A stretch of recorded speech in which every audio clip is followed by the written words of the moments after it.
Welcome back to part 2 of our 200th episode celebration.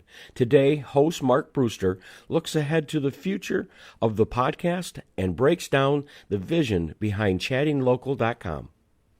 This is my ideas, and I've had ideas, and some of them, a lot of them flop. They don't get where.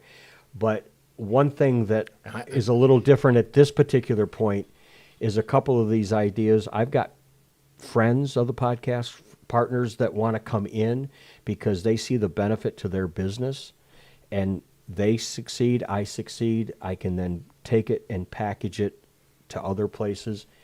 And I've always had a heart for the local entrepreneur.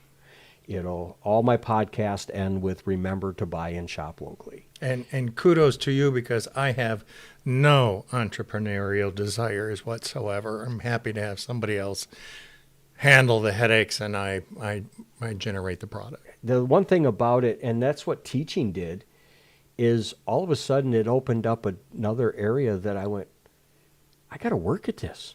I got to develop this. I got to build this program. I got to, it's like giving the keys to something that isn't existing. And I'm like, oh.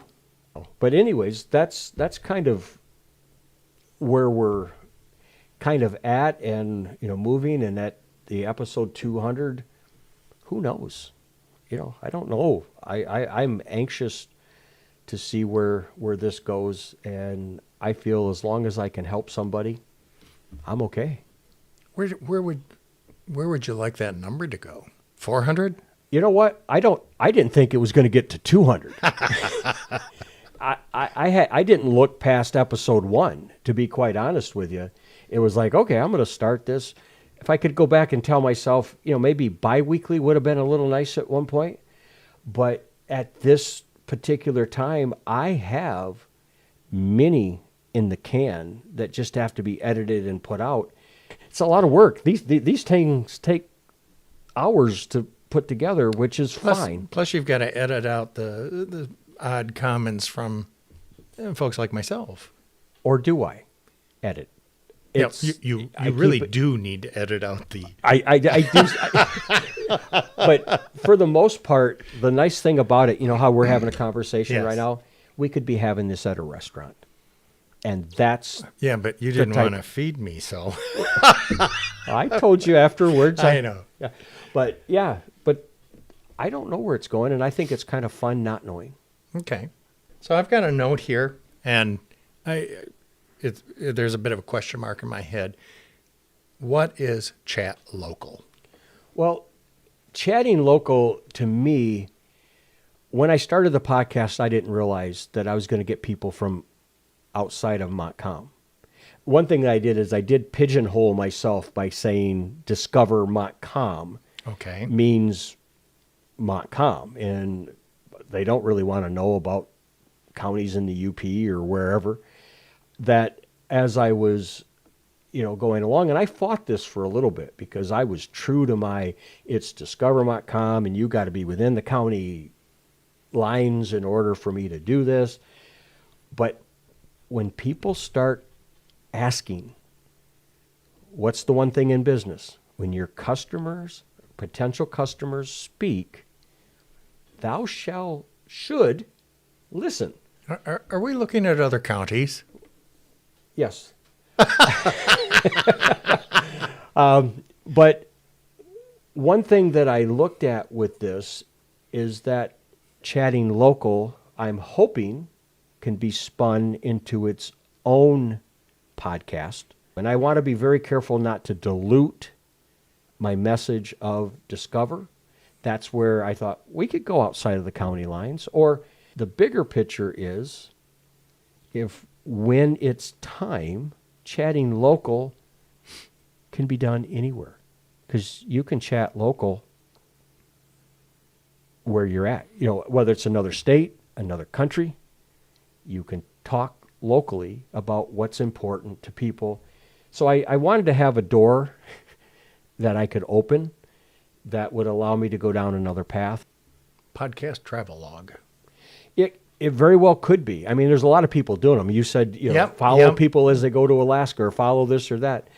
I don't know where it's going to go. But there are folks in different areas that have messages to share. Yeah. And there are all kinds of neat and interesting things out there. I have specific interests. But so does everybody else. Right. And that's where I can help people start their own podcast if they want to go down that direction. That's what Discover has opened for me, is that, wow, there's a bigger world. This will give me an opportunity to have my shop. Yeah. You know, and get out of my wife's hair so we have a long and happy marriage. She's a wonderful woman.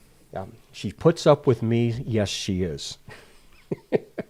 And did I say that right? Yes, you did. Yes, you did. Well, and, you and I mean, talking about family, you were some of the first, you and your wife, Karen, at the time, you met Brenda shortly after we started. Yeah. Browers Park. Around a campfire. Yes. Yep. Yeah. I had a little trailer, little 12-foot Shasta with wings out the back. And it was before kids for all of us. I mean, obviously we had just started dating, so yeah, it was before kids.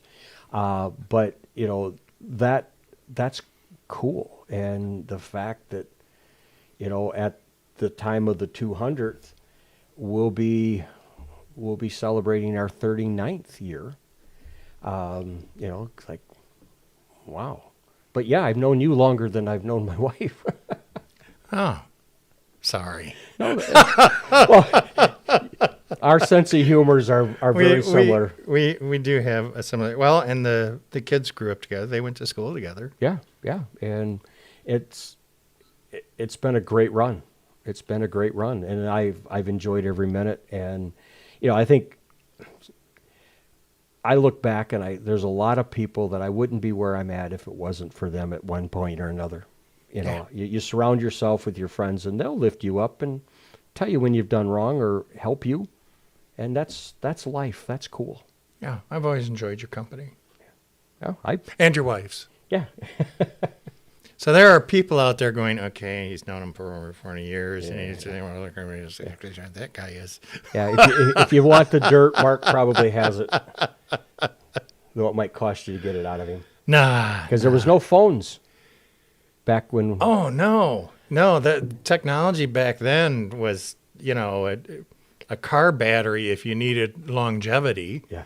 And, in a golf cart that had, all your equipment on it. Well, I joke with people and I say that, we didn't have cameras back then to document all these stories, and my friends lie. They probably remember it better than I do. Yeah, and there was no Googling it. You couldn't, if you had a question, it was Encyclopedia Britannica. We were talking about stuff earlier, and you mentioned something called Friends of the Podcast, and I kind of let that go by. Help me out. Can you help me understand that? Next up in Part 3, Mark answers a big question. Who are the Friends of the Discover Montcalm Podcast? Hit the like, follow, and share, and support the show. Let's band together and tell Montcalm County's story.